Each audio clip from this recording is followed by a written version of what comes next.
Bonjour, bonjour à tous, peuple de Dieu, soyez tous bénis ce matin.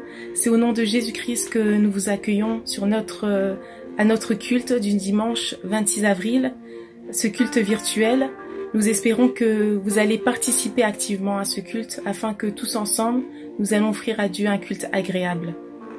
Nous savons tous que nous sommes dans nos maisons et dans le confort, mais ne soyons pas distraits, soyons tous connectés au Saint-Esprit.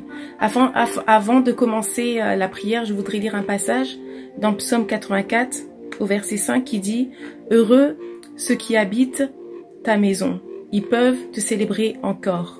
Heureux ceux qui habitent ta maison, ils peuvent te célébrer encore. Ceux qui demeurent dans la présence du Seigneur. » Ce matin, je voudrais encore t'encourager à demeurer dans la présence du Seigneur. Amen. Ne sois pas un visiteur, ne sois pas de passage, mais demeure dans sa présence. Parce que c'est dans sa présence qu'il y a l'abondance de paix. C'est dans sa présence qu'il y a la joie. C'est dans sa présence qu'il y a tout ce que tu recherches. Amen. Je vais vous inviter à prier avec moi afin de remettre ce culte entre les mains du Seigneur et à ce que le Saint-Esprit puisse nous accompagner jusqu'à la fin de ce culte. Amen.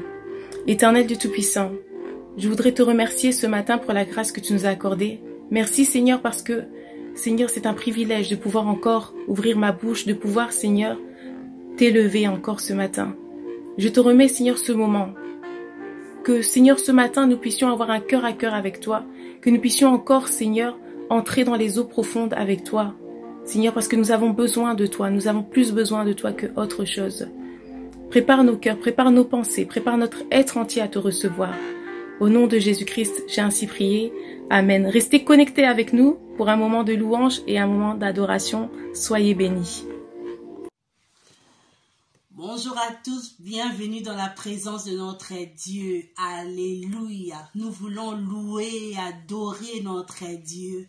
La Bible déclare au livre du psaume 34, au 2e verset, « Je bénirai l'Éternel en tout temps.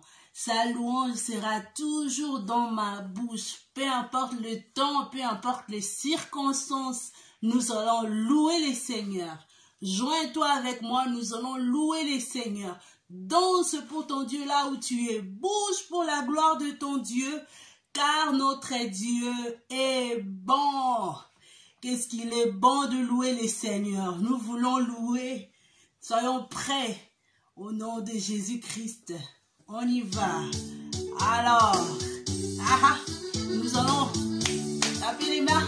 Vas-y, tu connais la chanson. On y va. Jésus est Seigneur. On y va. Il est bon de louer Dieu. Qu'il est bon de louer Dieu. Qu'il est bon de louer Dieu.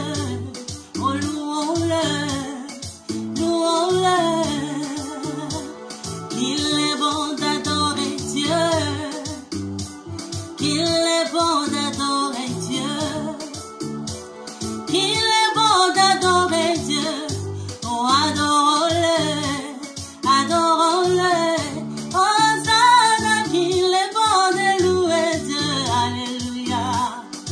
Alléluia, alléluia, qu'il est bon de louer Dieu, alléluia, alléluia, alléluia, quand la tempête se lèvera,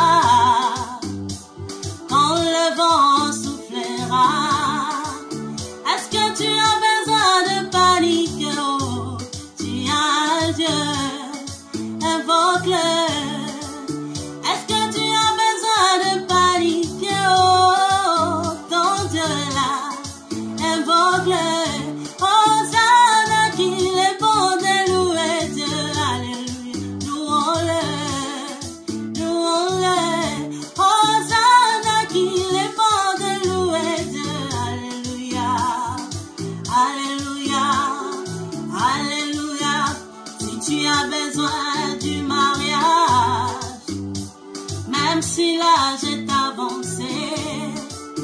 Est-ce que tu as besoin de paniquer? Oh, tu as un Dieu, invoque-le.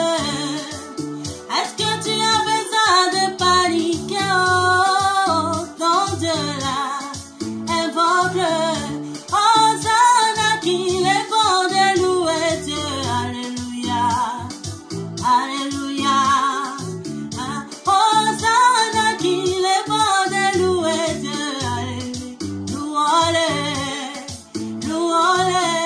Hosanna, qu'il est bon de lever Dieu. Alléluia, alléluia. Hosanna, qu'il est bon d'acclamer Dieu.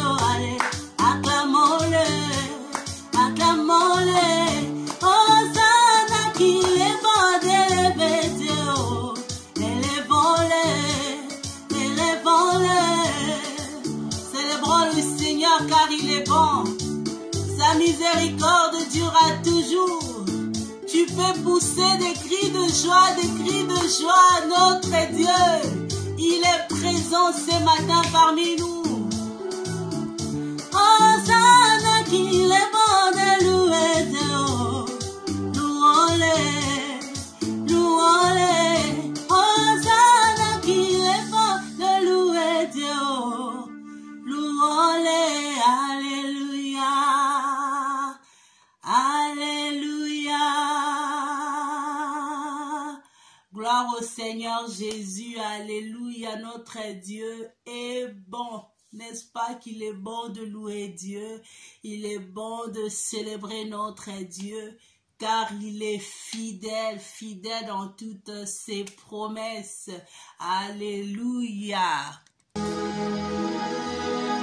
voulons adorer le roi du roi, le Seigneur, le Seigneur.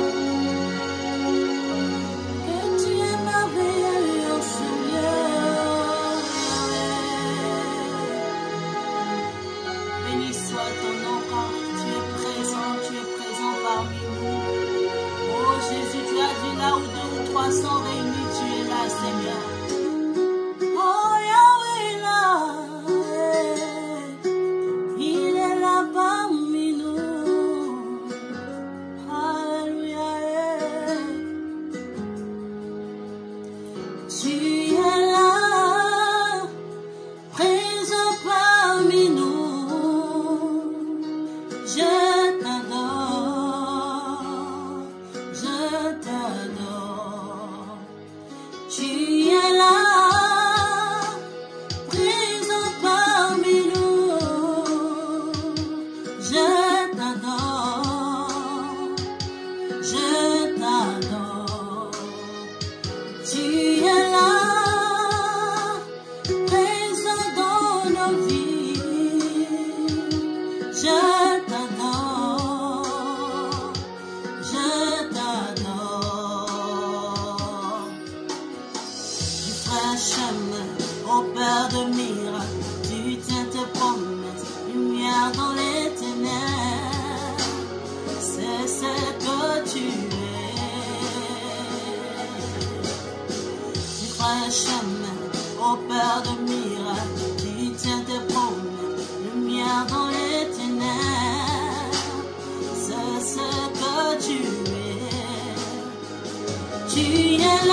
Il a dit, il est celui qui ferait le chemin dans les déserts. Au milieu de la tempête, il est celui qui calme la tempête. Il est celui qui est toujours présent dans nos problèmes, au milieu de nos problèmes, de nos difficultés. Il est là. Oh, oh, oh, oh. Tu feras un chemin au Père de miracles. Tu tiens tes promesses, lumière dans les ténèbres. C'est ce que tu es. Tu feras un chemin au Père de miracles. Tu tiens tes promesses, lumière dans les ténèbres. C'est ce que tu es. Tu es là, Yahweh. Tu es là au milieu de ton cœur. Là où ton nom est invoqué, Yahweh. Tu es là. Sa présence est là, mon frère, ma soeur. Le bon berger est là, il est plus près de nous que jamais. Il a dit, voici, je ne vous délaisserai point, je ne vous abandonnerai point. Il est toujours là avec nous. Même dans ces temps difficiles où le monde entier est en train de traverser.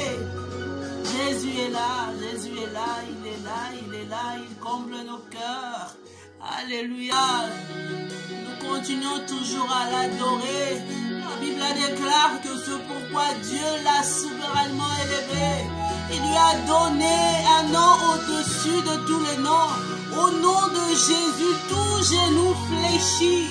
Oui, son nom est élevé au-dessus de toutes les maladies, au-dessus de toutes les principautés, au-dessus de tout le gouvernement du monde.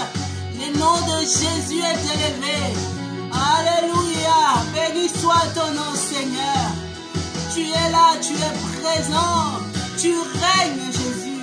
Tu règnes au milieu de nous. Alléluia. Vie éternellement, roi. Que ton nom est merveilleux. Jésus, sur toute la terre. Ton nom est fort et puissant. Ton nom est glorieux et grand. En ce nom, nous sommes sauvés. Le nom de Jésus, plus grand que tous les noms. Roi de rois, aucun nom n'est comme le tien. Le nom de Jésus, plus grand que tous les noms. L'alpha, Oméga, aucun nom n'est comme le tien. Oh yeah, son nom est puissant, son nom est glorieux, son nom est merveilleux. La terre. Your name is like sweet perfume, pour upon my soul. Yeah. In your name we overcome. In your name there's victory. Your name is powerful. Le nom de Jésus, plus grand que tous les noms. Roi de rois, aucun nom n'est comme le tien. Le nom de Jésus, plus grand que tous les noms. Alpha, Oméga, aucun nom n'est comme le tien. Hey, plus grand que tous les noms.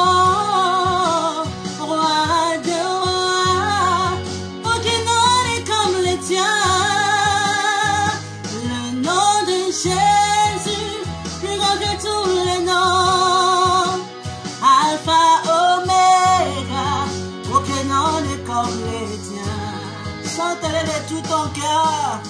Adore le Seigneur, acclame le Seigneur. Élève le nom du Seigneur. Alléluia. Jésus est vivant. Lui qui a reçu un nom au-dessus de tous les noms. Tous les genoux doivent fléchir devant lui. Alléluia. En son nom, nous sommes sauvés. Est-ce que nous pouvons appeler ces noms? Alléluia, on y va ensemble. Appelez ces noms. Jésus. Jésus. Jésus. Oh, Jésus, le merveilleux. Jésus, le tout-puissant. Jésus, le roi de gloire. Jésus. Oh, Jésus, le prince de paix. Jésus, le roi de gloire. Jésus, le tout-puissant. Jésus. Oh, Jésus, élève-le. Jésus, au-dessus de tes problèmes. Jésus, Jésus, Jésus. Oh, Jésus, au-dessus de chaque situation, nous élevons le nom de Jésus. Nous élevons le nom de Jésus. Jésus règne. Jésus vit au milieu de nous. Alléluia, Jésus. Tu es vivant, nous t'élevons le roi. Nous te bénissons. Nous t'acclamons sa majesté. Nous t'acclamons, nous poussons de cris de joie. Jésus. Wouh! Jésus. Alléluia, Jésus. Oh, Jésus. Jésus. Wouh! Nous disons merci à Dieu pour ces moments d'intercession que nous allons passer ensemble dans sa présence. La Bible nous dit que Dieu est celui qui écoute nos prières. Dans le psaume 65, verset 3, ô toi qui écoutes la prière, tous les hommes viendront à toi. Nous venons à Dieu parce que nous savons qu'il écoute nos prières. Et pendant toute cette période des confinements, je sais et je crois que beaucoup d'entre nous, nous sommes en train de prier, demander la grâce des dieux, demander la protection des dieux, demander la guérison divine.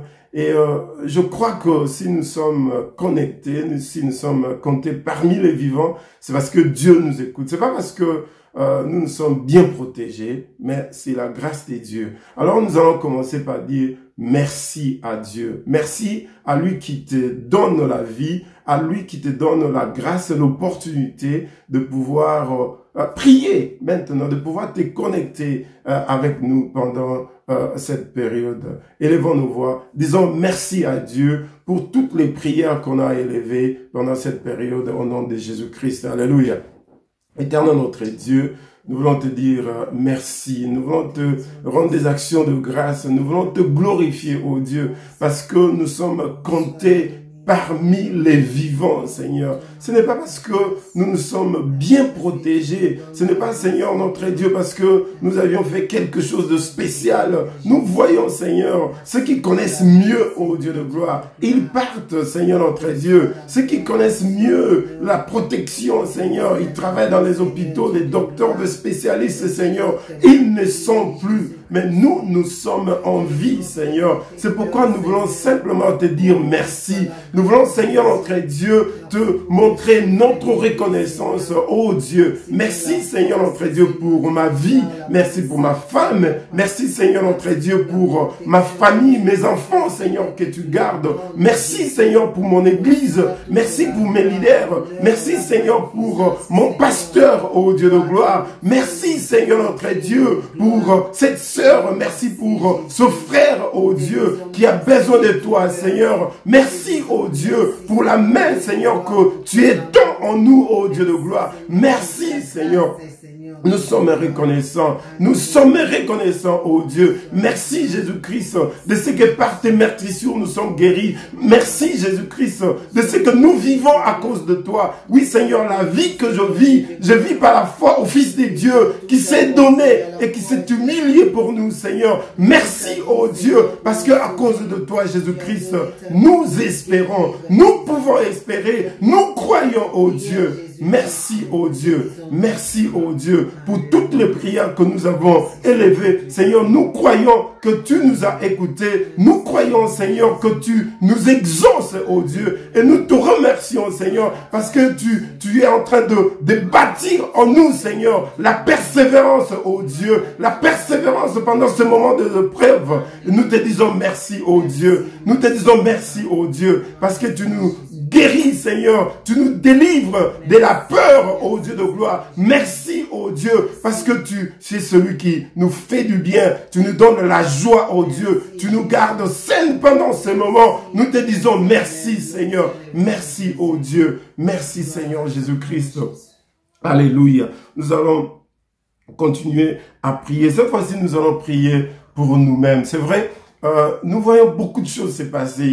Il y a des gens, des amis, de nos connaissances qui meurent. Et il y a beaucoup de nous qui se posent la question, est-ce que, Seigneur, tu n'as pas écouté nos prières? Cette personne, est-ce qu'il n'a pas prié? Et nous regardons le news, c'est vrai, les choses se stabilisent un peu et nous disons gloire à Dieu. Mais il y a certains qui sont troublés dans leur cœur. La Bible nous dit dans le livre de Jean, dans le chapitre 14 au verset 1, que votre cœur ne se trouble point. Croyez en Dieu et croyez en moi. J'aime cette ce passage en anglais parce que c'est encore plus explicite.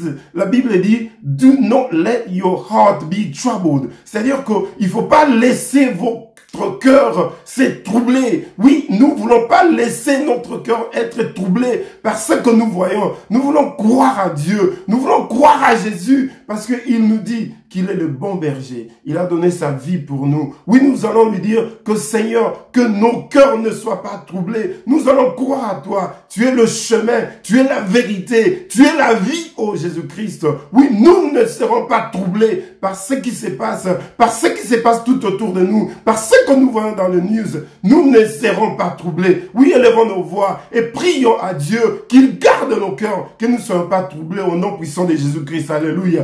Éternel notre Dieu, nous voulons te dire merci, Seigneur notre Dieu, et nous voulons te recommander nos cœurs, ô Dieu de gloire. Éternel mon Dieu, que mon cœur ne se trouble point, que mon cœur ne soit pas troublé, Seigneur, parce que je suis en train de voir, que je puisse croire en toi, Seigneur notre Dieu, parce que la Bible me dit au Père que je marche par la foi et non pas par la vue, Seigneur notre Dieu, que ma vie, Seigneur notre Dieu, pendant cette période en particulier, Seigneur notre Dieu, soit sur toi, Jésus-Christ. Oui, toi qui es mon pourvoyeur. Jésus-Christ, toi qui es le pain de vie. Jésus-Christ, toi qui es la vérité. Oui, Jésus-Christ, oui, toi qui es la résurrection. Oui, Jésus-Christ, toi qui es le bon berger. N'est-ce pas que, Seigneur notre Dieu, tu nous dis, Seigneur notre Dieu, que tu es le bon berger. Tu donnes ta vie, Seigneur notre Dieu, pour tes brebis que nous sommes. Seigneur, je veux croire, Seigneur notre Dieu. Je veux croire, Seigneur, à ta parole. Que mon cœur, Seigneur, ne soit pas troublé. Que mon cœur ne soit pas troublé. Au nom de Jésus-Christ. Que mon cœur ne soit pas troublé. Au nom puissant de Jésus-Christ. Je m'oppose, je me lève, Seigneur, à tout ce qui est de la peur, à tout ce qui peut troubler mon cœur, à tout ce qui est anxiety, Seigneur notre Dieu, tout ce qui est crainte, oh Dieu, tout ce qui peut me troubler, Seigneur. Je m'oppose à cela au nom puissant de Jésus-Christ. Au nom puissant de Jésus-Christ. Que, Seigneur notre Dieu, je sois établi fermement, Seigneur notre Dieu, dans ma foi sur toi, Jésus-Christ, qui est le roc, sur toi, Jésus-Christ, qui est ma vie, sur toi, Jésus-Christ, qui prend soin de moi. Que, Seigneur notre Dieu, mon cœur ne soit pas troublé. Que mon cœur ne soit pas troublé. Que mon cœur ne soit pas troublé, Seigneur. Que je puisse croire en toi, Jésus-Christ. Oh, béni sois-tu au nom de Jésus-Christ. Gloire à toi, Seigneur. Merci, oh Dieu. Merci, oh Dieu. Merci, Seigneur, parce que tu as fermé mon cœur, oh Dieu. Tu as fermé mon cœur. Tu as fermé mon cœur. Je te bénis, Seigneur. Je te rends des actions de grâce. Je te glorifie. Alléluia. Parce que Jésus... Béni sois-tu. Béni sois-tu. Alléluia. Gloire à toi. Nous allons encore prier. Cette fois-ci, nous allons prier pour notre église Jesus House Francophonie, pour Jesus House, pour le corps du Christ en général. La Bible nous dit ceci dans le livre de 2 Pierre au chapitre 3, versets 17 et 18. Vous donc, bien-aimés, qui êtes avertis, mettez-vous sur vos gardes, de peur que, entraînés par l'égarement des impies, vous ne veniez pas à déchoir de votre fermeté, mais croissez dans la grâce et dans la connaissance de notre Seigneur et Sauveur Jésus-Christ. À lui soit la gloire, maintenant et pour l'éternité. C'est vrai, pendant cette période, il y a même de confusion dans la théologie. Il y a des gens qui disent même que ce mal vient de Dieu. Oh non, non, ne confessons jamais que Dieu est l'auteur du mal. Jésus-Christ est le bon berger. Jésus-Christ est celui qui nous donne. Il a quitté son trône pour que toi et moi, nous puissions avoir la vie. N'est-ce pas qu'il nous dit dans le livre des Jean que il est venu pour que nous puissions avoir la vie et la vie en abondance. Nous allons prier pour l'église, le Dieu. Nous allons prier pour le corps du Christ. Que nous soyons affermis dans la grâce.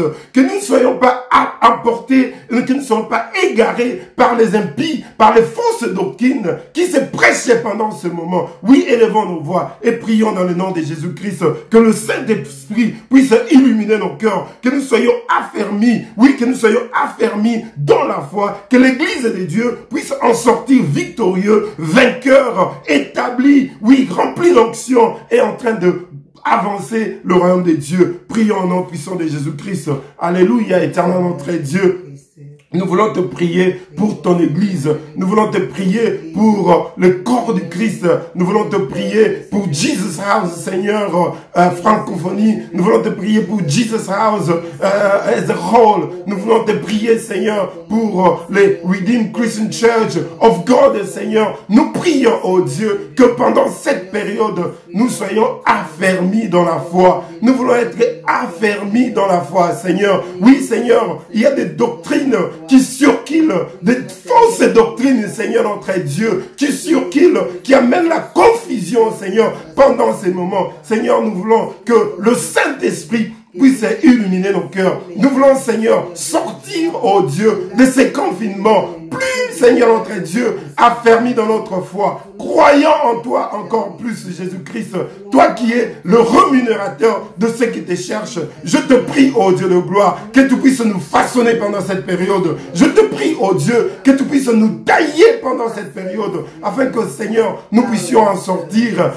plus affermis qu'avant, Seigneur, que nous soyons encore enracinés, Seigneur, en toi, que nous soyons enracinés dans la parole de Dieu, que l'église, oh Dieu de gloire, Jesus House Francophonie, lorsque nous allons retourner, Seigneur, ensemble, physiquement, Seigneur notre Dieu, que nous soyons encore plus nombreux, oh Dieu, en nom puissant de Jésus-Christ, affermis ton église, affermis ton peuple, Seigneur. C'est que le diable a cherché, Seigneur, à s'aimer, oh Dieu, qu'il soit confondu dans le nom de Jésus-Christ, que l'église, que le corps du Christ puisse en sortir plus que vainqueur, plus affermi qu'avant, encore plus résolu d'aller en avant, de conquérir ce monde pour l'avancement de l'œuvre de Dieu, pour que le nom de Jésus-Christ soit élevé, pour le nom de Jésus-Christ soit exalté. Nous te disons merci, nous te rendons des actions de grâce.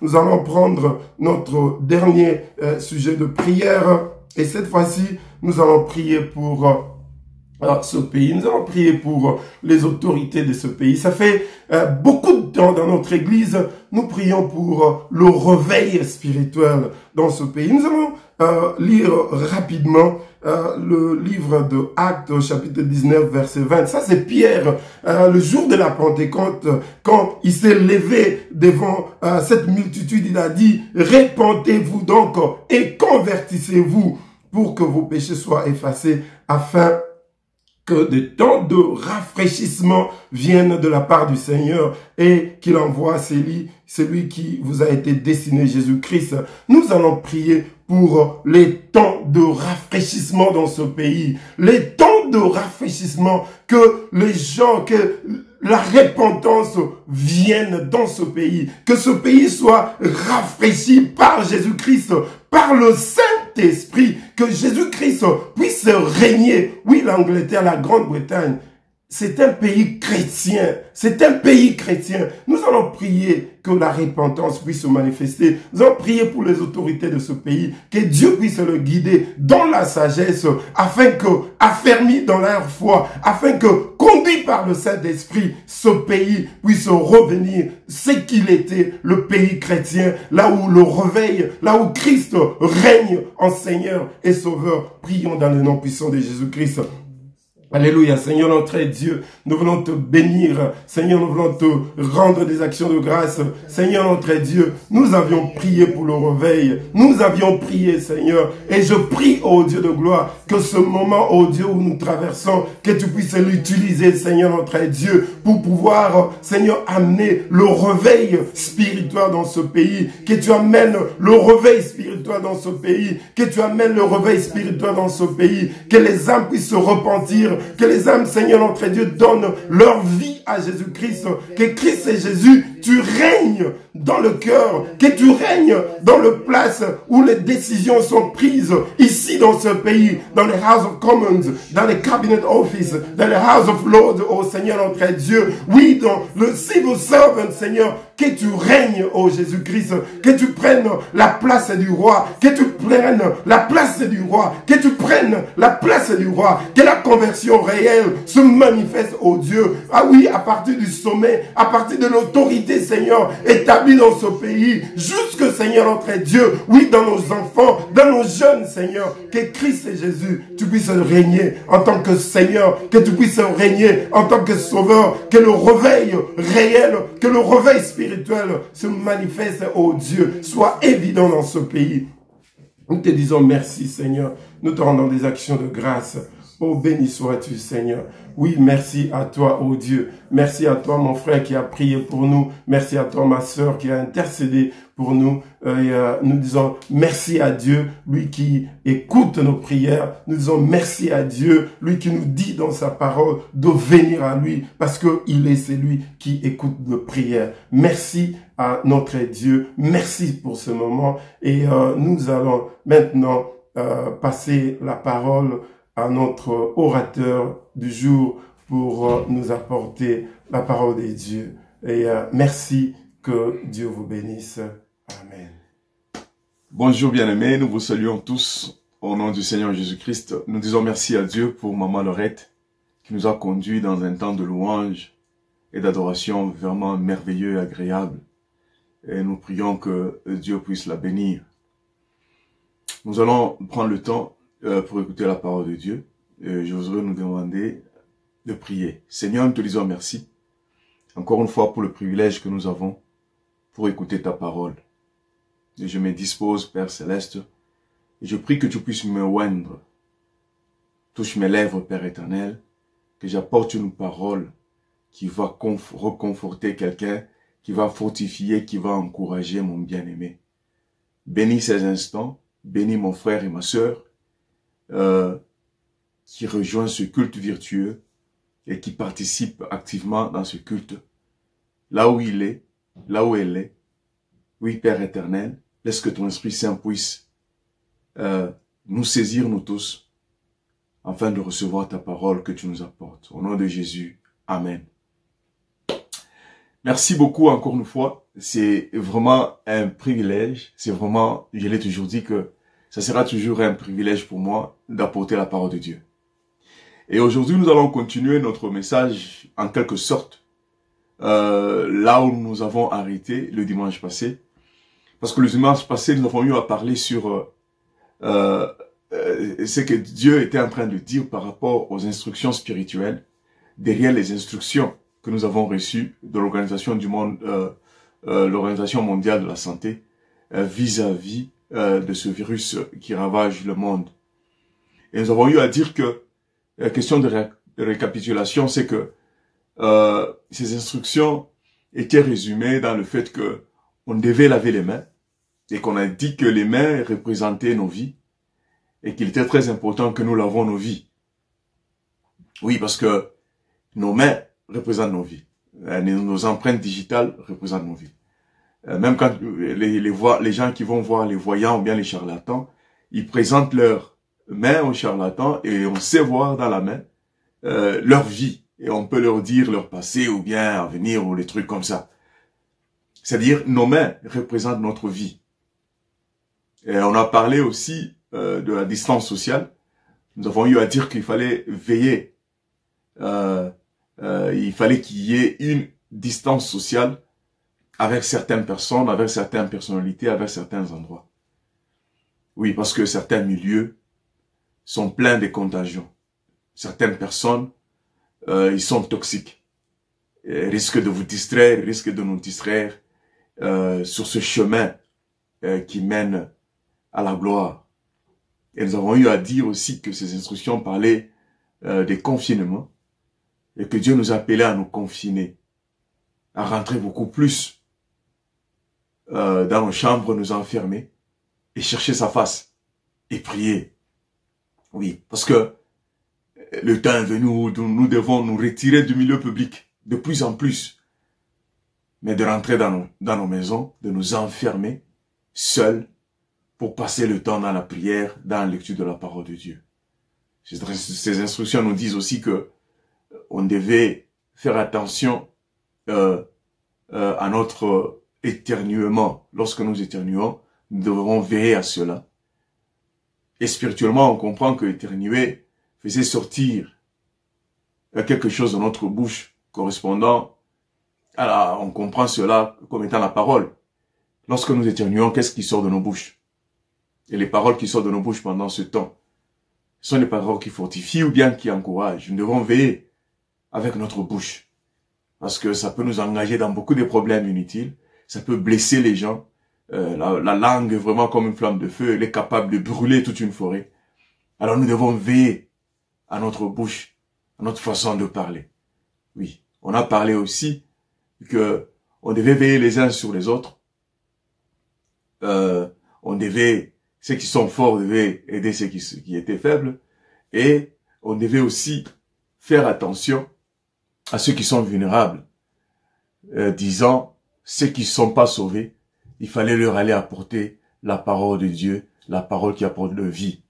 Bref, c'est un peu en cela que était résumé le message que nous avons partagé le dimanche dernier. Alors quelqu'un me posera la question, pourquoi est-ce que on devait observer toutes ces instructions spirituellement parlant? Pourquoi est-ce que, en tant qu'enfant de Dieu, plus que jamais nous devons être sanctifiés, plus que jamais nous devons chercher la face de Dieu, nous devons prier? Pourquoi est-ce que nous devons augmenter notre purification, nous rapprocher davantage de Dieu, éviter certains milieux, certaines personnes? Pourquoi?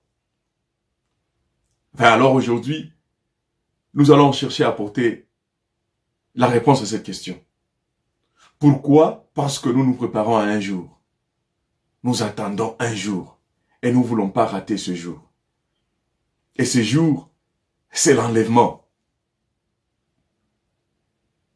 Les gens de ce monde, ou bien l'Organisation mondiale de la santé nous donne ces instructions pour que nous puissions préserver la vie, pour que nous ne puissions pas être contaminés, pour que nous puissions vivre en bonne santé.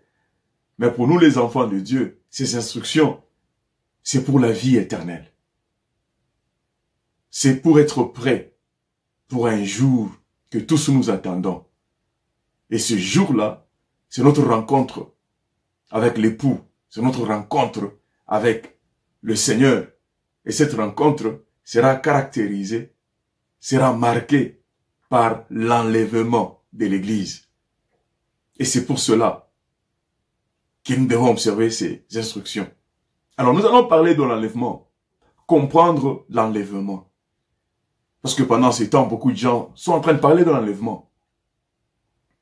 La parole que nous avons apportée le dimanche passé, la Bible nous dit, pour ce qui concerne l'avènement de notre Seigneur Jésus-Christ et de notre réunion avec lui, nous vous prions, frères, de ne pas vous laisser facilement ébranler dans votre bon sens et de ne pas vous laisser troubler, soit par quelques inspirations, soit par quelques paroles, ou par quelques lettres qu'on dirait venir de nous, comme si le jour du Seigneur était déjà là. Apôtre Paul était en train d'interpeller l'église des Thessaloniciens parce qu'il y avait déjà des gens à Thessalonique qui étaient en train de dire que le jour de l'Éternel était déjà là. Oui, nous attendons le jour de l'Éternel. Il y a un événement qui peut se passer n'importe quand. Parce que la Bible dit que nous ne connaissons pas l'heure, ni le jour, ni le temps. Et ça se fera comme dans un clin d'œil. Le Seigneur revient. Le livre de Jean, chapitre 14, de 1 à 4, la Bible nous dit que votre cœur ne se trouble point. Croyez en Dieu et croyez en moi. Il y a plusieurs demeures dans la maison de mon Père. Si cela n'était pas, je l'aurais dit. Je vais vous préparer une place. Et lorsque je m'en serai allé, et que je vous aurai préparé la place, je reviendrai et je vous prendrai avec moi, afin que là où je suis, vous y soyez aussi. Vous savez où je vais, et vous en savez le chemin. Pour tout enfant de Dieu, nous savons là où le Seigneur est parti, et nous connaissons le chemin. Et le chemin, c'est lui, Jésus-Christ. Il est le chemin, il est la vie et la vérité. Il revient, mon frère. C'est lui qui l'a dit. Il dit qu'il est parti nous préparer. Il y a beaucoup de demeures dans la maison de Dieu. Il est allé nous préparer un endroit pour toi et pour moi. Et par conséquent, nous devons aussi nous préparer pour son retour. Parce que nous ne voulons pas être surpris. Alors, il y a 5 choses que chaque chrétien devrait savoir sur l'enlèvement. Bon, ça c'est ce que moi j'ai retenu, que je voudrais partager avec vous. 5 choses que chaque chrétien est supposé connaître lorsque nous parlons de l'enlèvement. Parce que la discussion de la fin des temps et de l'enlèvement peut soulever des questions. De l'appréhension, même de la peur pour certains. Oui. Quelqu'un entendait, pourquoi est-ce que je dois étudier les prophéties? Certains chrétiens se posent ces questions. C'est trop compliqué. Je ne comprends pas ce que cela signifie. Ça me rend anxieux. Ouais, certaines personnes sont anxieuses lorsque nous parlons des prophéties. Oui, même pour les chrétiens ou bien les croyants de longue date. Ils ont du mal à gérer les prophéties. Parce que la prophétie peut sembler extrêmement complexe. Parce qu'à première vue, des passages écrits il y a cela 2000 ans semblent être déconnectés de la vie moderne. Mais, ils ne sont pas vraiment déconnectés. C'est pourquoi nous devons les lire, nous devons les étudier. Parce qu'il ne faut pas tomber dans cette erreur. Si nous acceptons cette perspective qui est limitée, que les prophéties sont compliquées, c'est pas on ne peut pas les comprendre, le livre d'Apocalypse, on ne peut pas comprendre, les prophéties qui sont dans la Bible sont difficiles, nous allons nous priver vraiment des vérités qui sont très riches que Dieu nous a fournies. Parce que nous ne pouvons pas comprendre où nous en sommes maintenant si nous ne comprenons pas où nous allons. Nous ne pouvons pas comprendre où nous en sommes aujourd'hui si nous ne comprenons pas là où nous allons. Et nous comprenons aujourd'hui où nous en sommes parce que nous savons là où nous allons. Parce que cela a été prophétisé. C'est très important que moi et toi nous puissions, pendant ces temps que le monde entier est en train de parler, oh c'est le dernier temps, c'est le dernier jour, nous devons aussi profiter de cette opportunité pour comprendre ce que la Bible est en train de dire. Alors que nous explorons ces sujets un peu difficiles, explorons les réponses bibliques à ces quelques questions qui sont les plus fréquentes sur l'enlèvement de l'Église. Il y a 5 signes comme j'ai eu à le dire. Quel signe indique que la fin des temps est proche? C'est la première question que nous voulons nous poser. Quels sont les signes qui indiquent que la fin des temps est proche? Le premier signe, la Bible nous dit à 1 Thessaloniciens d'abord, c'est que, Thessaloniciens chapitre 4, de 13 à 18, la Bible dit, « Nous ne voulons pas, frères, que vous soyez dans l'ignorance au sujet de ceux qui dorment, afin que vous ne vous affligez pas comme les autres qui n'ont point de l'espérance. Car si nous croyons que Jésus-Christ est mort et qu'il est ressuscité, croyons aussi que Dieu ramènera par Jésus et avec lui ceux qui sont morts. Voici en effet ce que nous vous déclarons d'après la parole du Seigneur. Nous les vivants et restés pour l'avènement du Seigneur, nous ne dévancerons pas ceux qui sont morts. Car le Seigneur lui-même a un signal donné à la voix d'un archange et au son de la trompette de Dieu descendra du ciel et les morts en Christ ressusciteront premièrement. Ensuite, nous les vivants qui serons restés, nous serons tous ensemble enlevés avec eux sur les nuées à la rencontre du Seigneur dans les airs. Et ainsi, nous serons toujours avec le Seigneur. Consolez-vous donc les uns les autres par ces paroles. Apôtre Paul,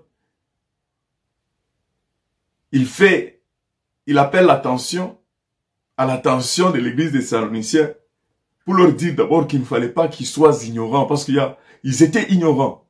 Vous serez surpris qu'aujourd'hui, il y a beaucoup de gens qui sont ignorants. Ils vont à l'église, mais ils sont ignorants de ces choses que nous sommes en train d'élaborer maintenant. Ils sont ignorants de l'attitude que nous devons avoir en tant qu'enfants de Dieu pendant ce temps que nous sommes en train de traverser. L'attitude que nous devons avoir même vis-à-vis de la mort. Parce que la Bible dit que ceux qui sont morts, ils sont endormis. Dans les cimetières, ils sont endormis. Vous savez, j'ai découvert que les cimetières soutirent leur nom de crématorium, que tous nous connaissons, crématorium. Et vous savez, crématorium, à l'époque, ce mot grec voulait dire, était synonyme aux hôtels ou bien aux hôtels de passage comme Holiday Inn, comme les loges que nous voyons autour. On les appelait les crématoriums, c'est-à-dire un endroit où il fallait se reposer, où il fallait dormir et tu te réveilles demain, tu continues ton voyage. Alors, c'est comme ça qu'on appelait les cimetières. C'était supposé que les gens qui étaient dans le cimetière étaient comme dans un hôtel, ils étaient endormis et qu'ils allaient se réveiller, ils vont procéder leur voyage.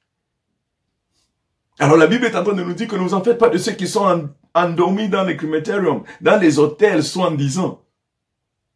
Parce qu'ils vont se réveiller et ils vont continuer le voyage. Bien sûr, ceux qui se sont endormis dans le Seigneur Jésus-Christ. Alors, selon 1 Thessaloniciens chapitre 4, verset 17, nous voyons que l'élévation de l'Église au ciel ou bien l'enlèvement est le prochain événement dans le calendrier prophétique. Est le prochain événement le plus important dans le calendrier prophétique de l'Église que moi et toi nous devons connaître, nous devons comprendre et nous devons être excités.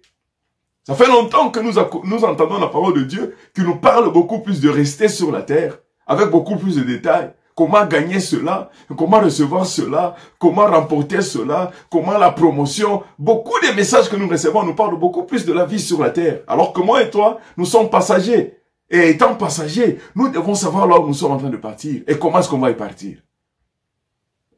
Et il y a un événement qui nous attend nous tous. Et ceux qui sont endormis dans la mort et les vivants, c'est l'enlèvement. Alors, les 5 signes Les 5 signes suivants suggèrent que l'enlèvement est proche. Le premier signe, c'est la venue du Saint-Esprit. Est-ce que vous savez que le Saint-Esprit est le signe qui marque le commencement des derniers jours? Le Saint-Esprit, la venue du Saint-Esprit marque le commencement du dernier jour. La Bible nous dit, dans le livre des Actes des Apôtres, chapitre 2, de 1 à 4, la Bible est en train de nous dire, et de 15 à 19, la Bible est en train de nous dire, le jour de la Pentecôte, ils étaient tous ensemble dans le même lieu. Tout à coup, il vint du ciel un bruit comme celui d'un vent impétueux. Et il remplit toute la maison où ils étaient assis. Des langues semblables à des langues de feu leur apparurent, séparées les unes des autres, et se posèrent sur chacun d'eux. Ils furent tous remplis du Saint-Esprit, et ils se mirent à parler en d'autres langues, selon que l'Esprit leur donnait de s'exprimer. Verset 15, la Bible dit, ces gens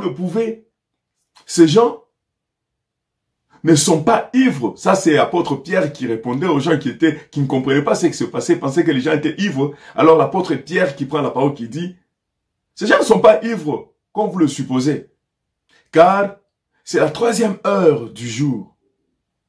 Mais c'est ici ce qu'a été dit par le prophète Joël. Dans les derniers jours, dit le Seigneur, dit Dieu, je répandrai mon esprit sur toute chair. Vos fils et vos filles prophétiseront, vos jeunes gens auront des visions et vos vieillards auront des songes. Oui, les vieillards auront des songes. Oui, sur mes serviteurs et sur mes servantes, dans ces jours-là, je répandrai de mon esprit et ils prophétiseront. Je ferai paraître des prodiges en haut, dans le ciel, et des miracles en bas sur la terre, du sang, du feu et une vapeur de fumée. Apôtre Paul est en train de dire que dans les derniers jours, se référant à Joël, c'est-à-dire les derniers jours, un signe marquant des derniers jours, c'était quoi? C'était la venue du Saint-Esprit qui devait habiter les hommes. Qui devait m'habiter, habiter les croyants, ceux qui croient en Jésus-Christ et qui l'ont accepté comme Seigneur, comme Sauveur. La Bible dit que le Saint-Esprit vient habiter en nous. Nous sommes scellés, nous sommes marqués par le Saint-Esprit. Un autre signe,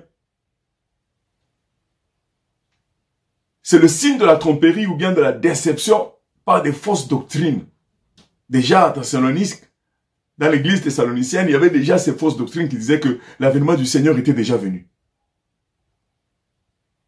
Mais lorsque nous lisons le livre de Matthieu, chapitre 24, le Seigneur Jésus-Christ est en train de dire que vous entendrez parler, certaines personnes viendront en mon nom comme si c'était des messies. Ou bien vous entendrez les gens dire que le Messie est ici et là-bas. La Bible dit que ne les suivez pas. Parce que beaucoup de gens prétendent être des messies. Dans leur façon de parler, la même façon de se comporter. Au lieu de parler de Jésus-Christ, très souvent, ils parlent de leur nom.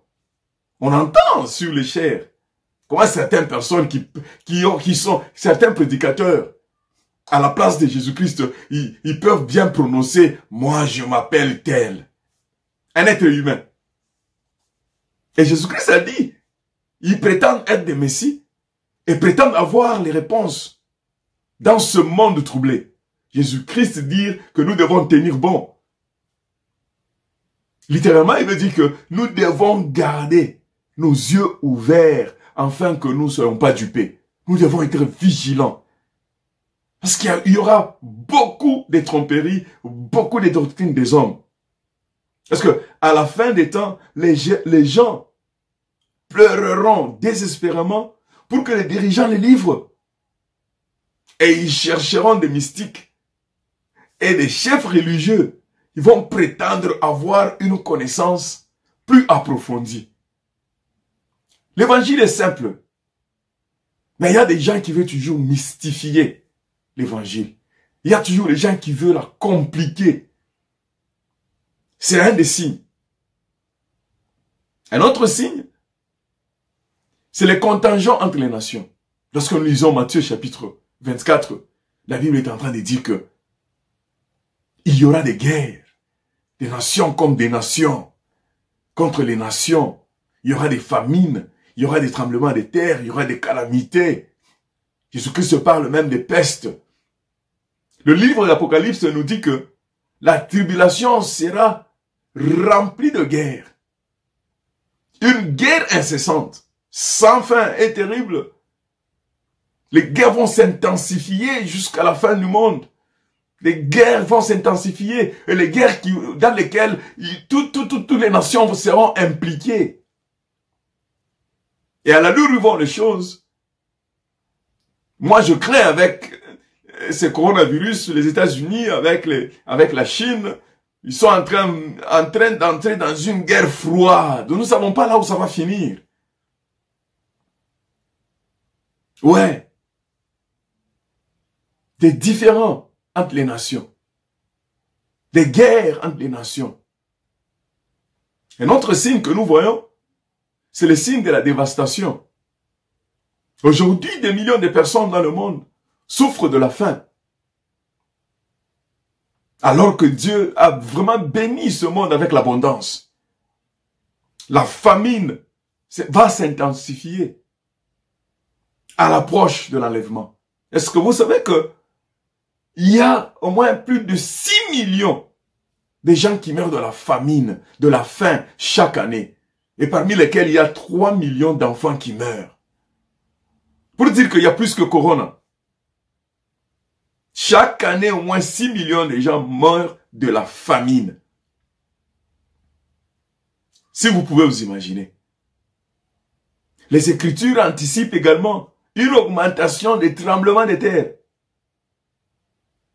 On les voit, les tremblements de terre. Ce qui a été confirmé même par la science. La science nous confirme qu'il y aura beaucoup plus de tremblements de terre et que nous sommes en train de voir. Enfin, et Christ a parlé de peste. Et notre monde connaît déjà la propagation de nouvelles maladies tragiques et incontrôlables. Jésus-Christ avait parlé de ces choses. Ce sont des signes qui nous indiquent que l'approche, le jour là est en train de venir. Ça, ce sont les signes, les premiers signes que nous observons. Alors, le deuxième signe,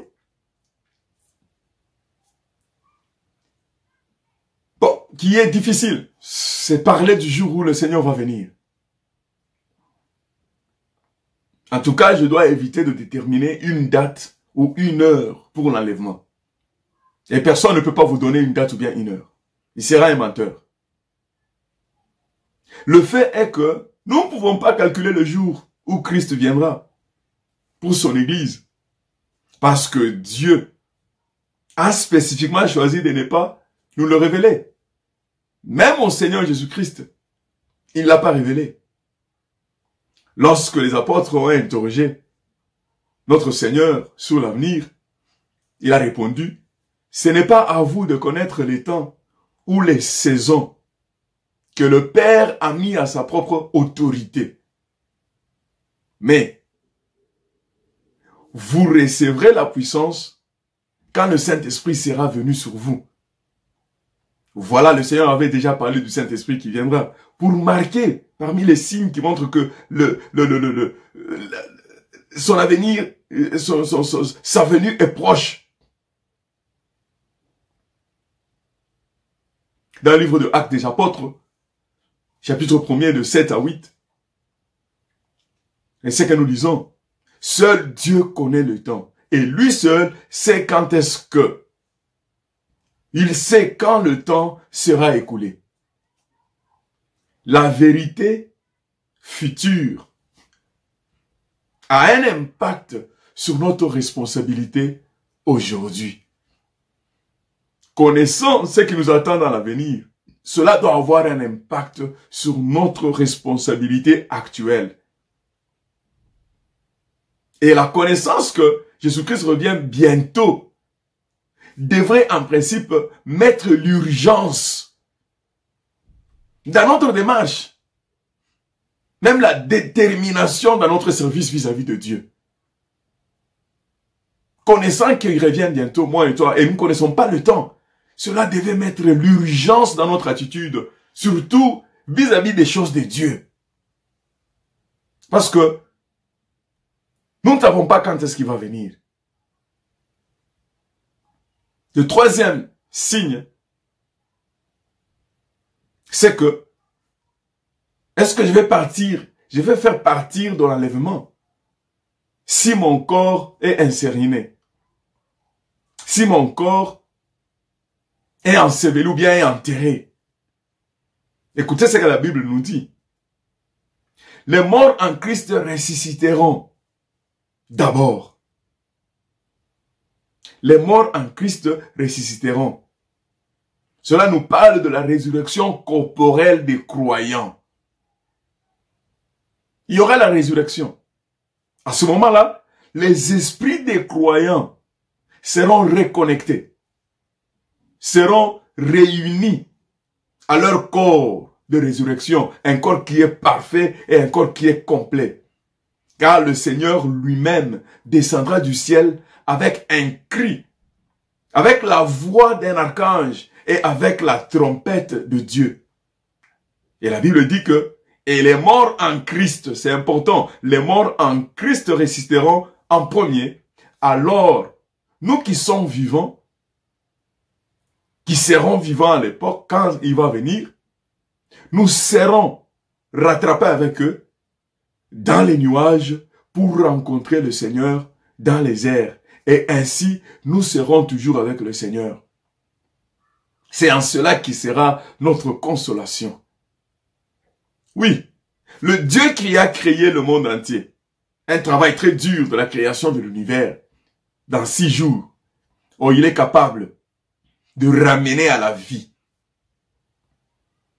tout ce que le feu a brûlé, tous les corps qui ont été brûlés par le feu, ou bien tous les corps qui ont été, qui se sont perdus dans les mers, ou bien que Dieu est capable de les ramener en vie, parce qu'il est créateur. C'est lui qui appelle à l'existence, qui se sont perdus dans les mers, ou bien que Dieu est capable de les ramener en vie, parce qu'il est créateur. C'est lui qui appelle à l'existence les choses qui n'existent pas encore, par la puissance de sa parole. Et ça sera les corps incorruptibles, les corps célestes, mais ça sera les corps qui auront ta morphologie, mais ça ne sera pas des corps comme les corps qui étaient morts. Les mers vont vomir, les océans vont vomir les morts. Le feu, ceux qui sont morts dans le feu va vomir les morts. Dieu va appeler. Ça sera un miracle, ça sera du jamais vu. Ceux qui sont morts en Jésus-Christ, quel que soit l'état dans lequel ils étaient morts, ils reviendront à la vie. C'est ce que la parole de Dieu nous dit. Ils vont revenir. Qu'ils soient morts par l'accident, qu'ils soient morts par la maladie, qu'ils soient morts parce qu'ils étaient dévorés par un lion, ou je ne sais pas comment, qu'ils soient morts parce qu'ils étaient mis dans l'acide, et l'acide sulfurique les a fait dissoudre carrément à l'état liquide. La Bible dit que par la puissance de la résurrection, Dieu va faire revenir tous les morts. C'est la parole de Dieu qui le dit. Si Dieu a dit que les morts résisteront, c'est-à-dire les morts résisteront, quel que soit l'état. Faut pas réfléchir que Dieu est comme un homme. Non, Dieu n'est pas comme un homme. Il est capable de revenir, de faire revenir à l'existence ce qui n'existe pas. Et c'est comme ça que les morts en Christ seront ressuscités. Et ensemble avec les vivants, nous serons pris dans l'air et nous allons rencontrer le Seigneur dans l'air. C'est très important de comprendre ces choses-là. C'est très important. Le 4e signe, c'est que se passera-t-il au ciel après l'enlèvement? Parce qu'on se pose toujours la question. Oui, nous allons au ciel. Nous allons au ciel, pasteur. Qu'est-ce qui se passera au ciel après l'enlèvement? Oui, parce que la vie va continuer après l'enlèvement. Lorsque le Seigneur va nous prendre, nous allons nous retrouver au ciel. La vie va continuer. D'abord, qu'est-ce qui va se passer? Après l'enlèvement, les chrétiens se présenteront devant le siège du jugement de Christ. En 2 Corinthiens chapitre 5, verset 10. Après l'enlèvement, les chrétiens passeront devant le jugement de Christ. Et ce jugement ne va pas déterminer si nous allons entrer au ciel ou pas. Non, cela est déjà passé parce que il nous a déjà pris. C'est-à-dire, c'est plus une question de péché quand nous serons au ciel avec le Seigneur, quand nous allons nous tenir devant son jugement. Ça sera pour que nous soyons jugés selon nos œuvres en tant qu'enfants de Dieu. Parce que par la résurrection, déjà, le fait que nous soyons ressuscités avec Christ, le problème du péché sera déjà écarté. Ça sera pendant le moment de rendre compte des travaux que nous avons accomplis sur terre et nous aurons notre récompense ou bien nous serons récompensés en conséquence. Quand la Bible dit que ils voient les vieillards, les 24 vieillards en train d'enlever leur couronne, les déposer devant le trône de Dieu. Nous aussi, nous recevrons des couronnes. Nous serons récompensés selon nos œuvres sur la terre et l'influence que nos œuvres vont laisser sur la terre. Nous serons récompensés. Certains auront les couronnes de la justice, certains auront les couronnes de la vie. Il y aura des différentes couronnes. J'ai pas le temps pour rentrer là-dedans. Et lorsque nous aurons ces couronnes, lorsque nous les aurons, nous allons nous prosterner devant le trône de Dieu, du Père, et nous allons les déposer dans l'adoration. Parce que ça sera à cause de sa grâce que nous aurons ces couronnes, et ces couronnes-là. Oui, lorsque nous serons au ciel, c'est pour comparaître devant le justin, le jugement de Christ, pour que nous soyons récompensés selon les œuvres que nous sommes en train de poser maintenant sur la terre. Et puis nous recevrons des postes, quand nous reviendrons avec le Seigneur. Nous recevrons des postes d'autorité dans le prochain millénaire, comme la Bible nous le dit. Nous recevrons des postes d'autorité. Lorsque le Seigneur reviendra, là nous parlons de la deuxième ou bien du second venu, de la deuxième venue, venue du Seigneur. Parce qu'il faut que vous puissiez comprendre que maintenant, là, nous sommes en train de traverser l'âge de l'Église. Dans l'Ancien Testament, c'était les prophètes, les lois, avec Moïse et les autres, qui prophétisaient et qui parlaient de la venue de Christ. Lorsque Christ était sur la terre, c'était l'âge du Christ et du Saint-Esprit. Et lorsqu'il est parti, il nous a envoyé le Saint-Esprit. L'âge de l'Église a commencé avec le Saint-Esprit. Maintenant, là, c'est l'âge de l'Église. Après l'âge de l'Église, qu'est-ce qui vous attend? Le prochain, c'est l'enlèvement. L'Église sera enlevée, la Bible nous dit, pendant 7 ans. C'est alors que le mal va battre son plein sur la terre. C'est nous qui retenons encore la grâce sur la terre. C'est l'Église qui retient encore la grâce sur la terre. Mais dès que l'Église sera enlevée, oui, il y a une différence entre l'enlèvement de l'Église et le deuxième retour du Seigneur. Bien sa deuxième venue sur la terre. Il y a une différence. L'Église sera enlevée, le Seigneur viendra lui-même chercher l'Église, mais il ne va pas descendre jusqu'à la terre. Non, il ne posera pas ses pieds sur la terre. La Bible dit qu'il va nous enlever.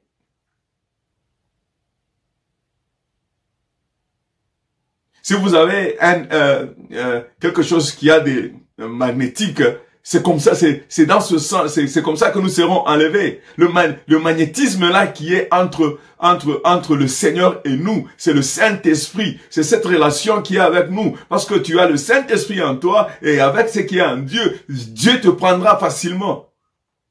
C'est comme un objet magnétique qui sait facilement soutirer un autre métal qui est magnétique. Alors après cet enlèvement, le mal va battre le plein. L'homme de l'impie le mal va battre le plein.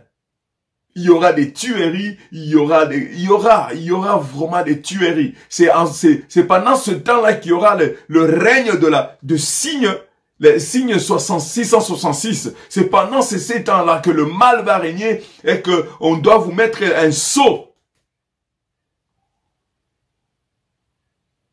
pour acheter, pour vendre ce qui se prépare déjà maintenant.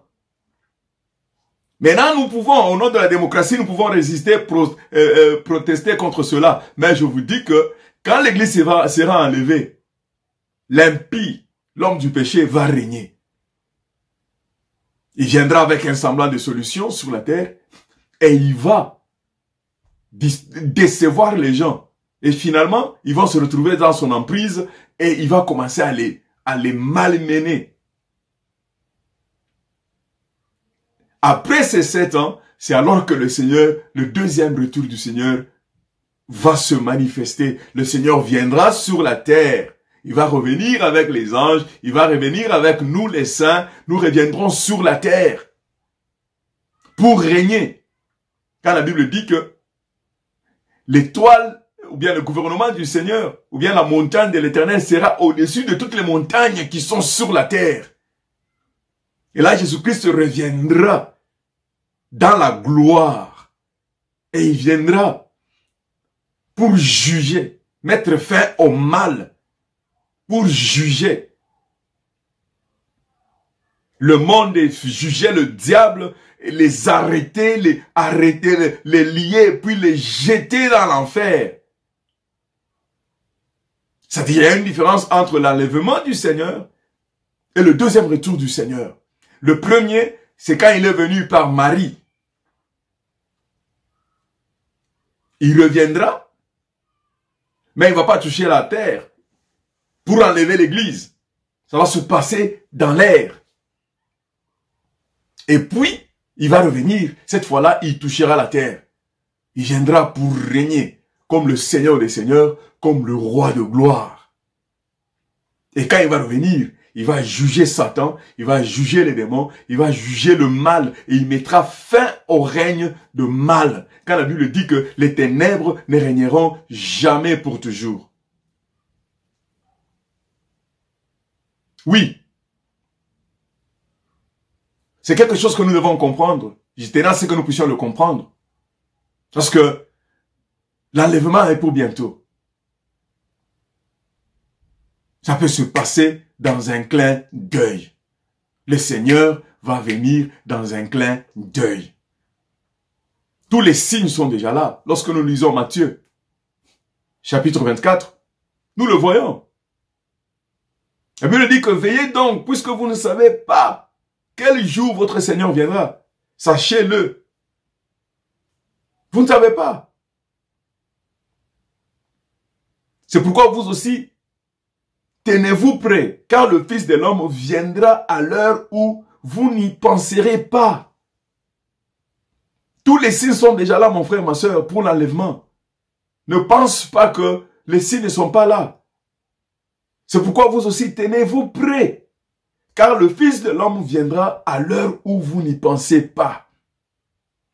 Quel est donc le serviteur fidèle et prudent? La Bible nous dit, ce serviteur fidèle et prudent, que son maître a établi sur ces gens pour leur donner la nourriture du temps convenable. Heureux ce serviteur que son maître, à son arrivée, trouvera faisant ainsi. Je vous dis la vérité, c'est Jésus qui dit, il établira sur tous ses biens. Alors, bien-aimés, je tenais à parler sur l'enlèvement. Pourquoi? Parce que le Seigneur a dit, je m'en vais auprès du Père, je vais vous préparer un endroit. Dans la maison de mon Père, il y a beaucoup de demeures. Il y a plusieurs demeures.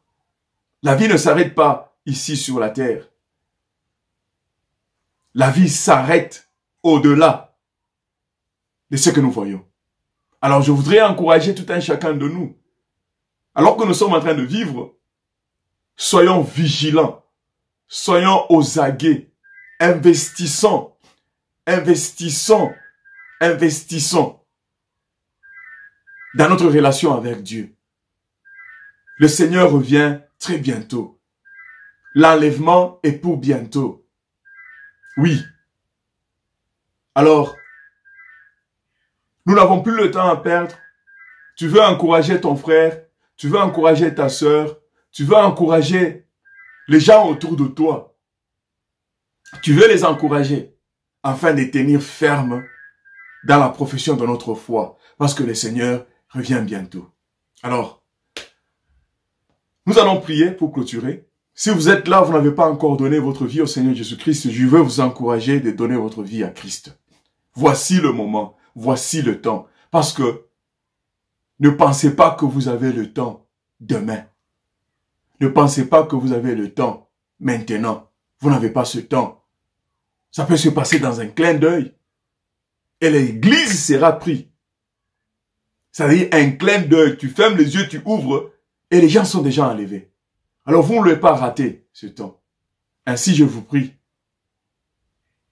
de maximiser votre temps, d'investir dans votre relation avec le Seigneur pour que vous ne pouvez pas rater l'enlèvement.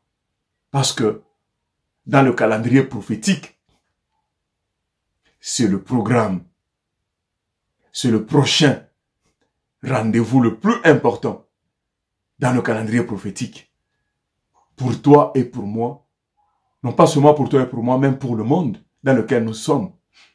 Parce que l'enlèvement va introduire le nouveau ordre mondial où le mal va régner, où le mal va battre son plein, où l'antichrist va gouverner.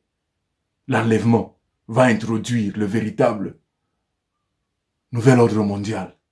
Pas le nouvel ordre mondial que nous entendons des occultistes, ou bien des Illuminati, ou bien de tous ces gens qui sont corrompus dans leur conscience. Leur nouvel ordre mondial, c'est juste la rébellion vis-à-vis de Dieu. Mais le nouvel ordre mondial sera introduit quand l'Église sera enlevée. La grâce sera enlevée. Et Christ viendra régner. Après que le mal ait régné pendant quelque temps. Alors nous allons prier. Seigneur, je te dis merci pour le temps. Nous prions que cette parole puisse trouver la place dans nos cœurs, que nous puissions la garder, que nous puissions la partager avec les autres et que nous puissions la mettre en pratique. Nous te prions ainsi au nom de Jésus-Christ. Oh oui Seigneur, aide-nous à rester fidèles à toi. Au nom de Jésus, Amen. Amen. Amen. Merci beaucoup d'avoir écouté la parole de Dieu. Je suis sûr que nous allons la garder. Nous allons le mettre en pratique. Soyez bénis. Nous continuons notre culte avec les offrandes et les annonces qui vont nous conduire à la fin de ce culte. Merci beaucoup et à bientôt. Disons merci à Dieu pour sa parole et je crois que nous sommes tous bénis par la parole de Dieu parce que Dieu envoie sa parole pour nous bénir.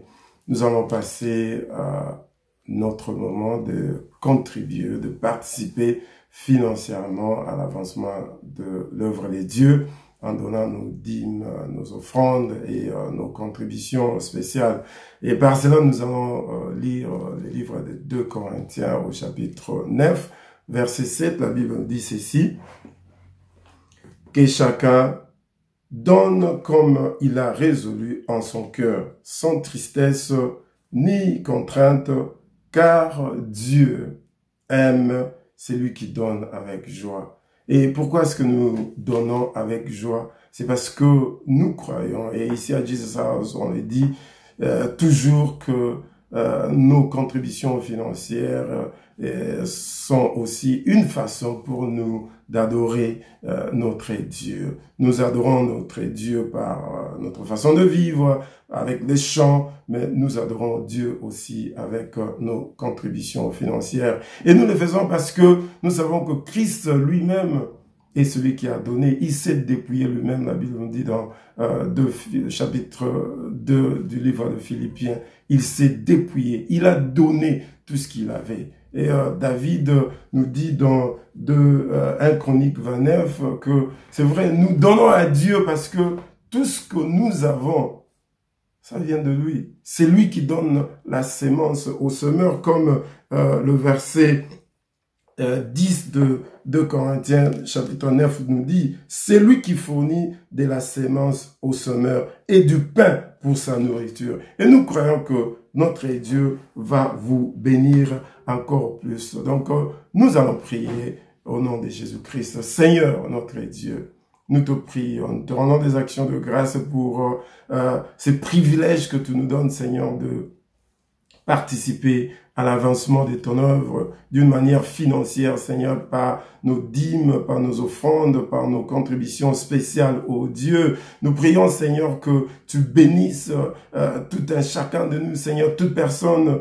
qui va participer, Seigneur, nous prions que tu puisses le bénir. Seigneur, notre Dieu, selon la Bible, la promesse de la Bible qui nous dit, Seigneur, donnez et vous sera donné une bonne mesure, serrée, secouée et qui déborde. Je prie, Seigneur, notre Dieu, que nous puissions déborder de ta bénédiction, ô Dieu, alors que, Seigneur, nous avions compris, alors que nous nous sommes dit, alors que nous nous sommes décidés, Seigneur, de t'adorer par nos finances, Seigneur, notre Dieu, que nous puissions voir ta bénédiction et la bénédiction en abondance. Seigneur, nous prions pour ceux qui n'en ont pas aujourd'hui, Seigneur, que tu le bénisses, afin que prochainement, ô Dieu, ils puissent en avoir et participer, Seigneur, à cet acte d'adoration. Nous prions aussi, Seigneur, notre Dieu, pour ceux-là qui, dans notre église, gèrent nos finances, Seigneur, que tu leur donnes la sagesse, ô Dieu, afin de gérer, Seigneur, notre Dieu, cet argent que nous contribuons pour l'avancement de ton œuvre, ô Dieu, et la gloire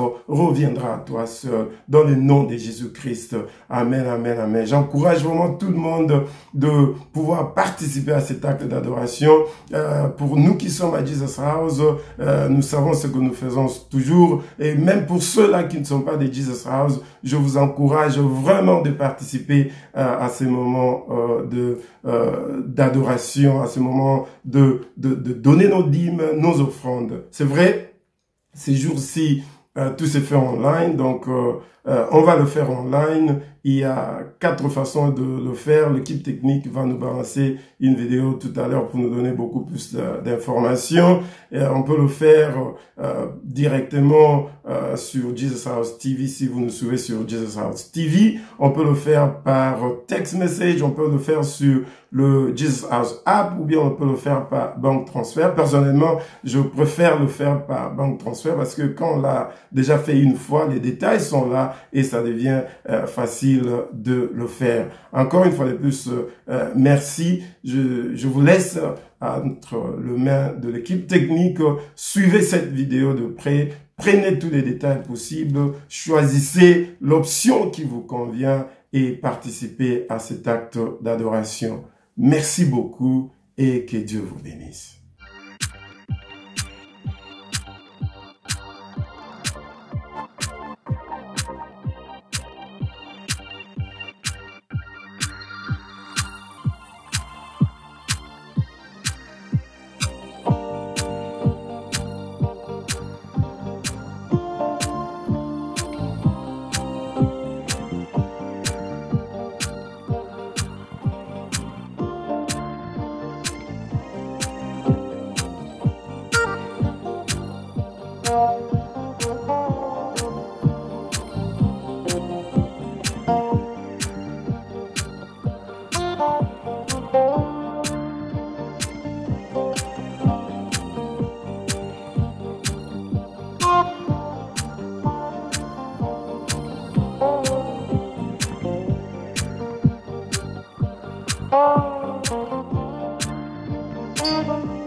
Alléluia. Nous voici à la fin, arrivés à la fin de notre culte d'aujourd'hui.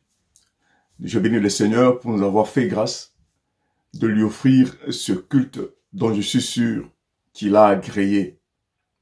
Merci pour votre participation. Merci pour votre prière et pour toutes les prières faites les uns pour les autres.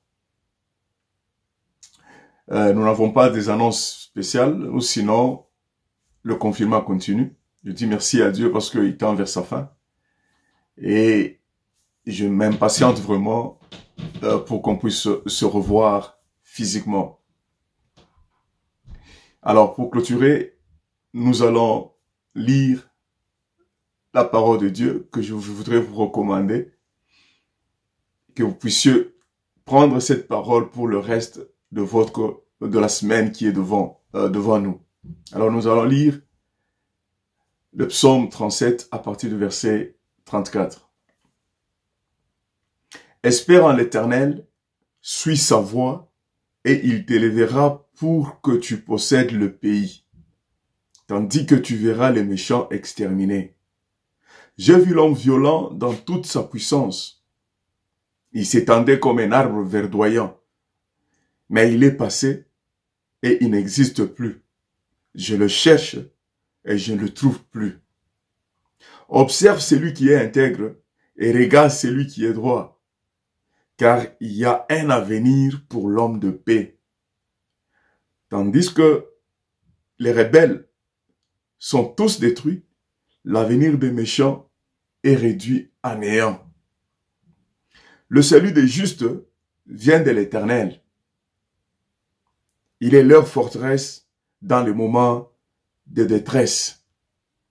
L'Éternel les secourt et les délivre. Et il les délivre des méchants et les sauve, parce qu'ils cherchent refuge en lui. Que cette parole soit votre partage pour vous, pour votre famille. Que Dieu vous bénisse. En tout cas, passez une semaine agréable. Continuons à observer toutes les recommandations sanitaires. Il y a la sagesse en cela. Que Dieu vous bénisse et à bientôt. Bye. Bye.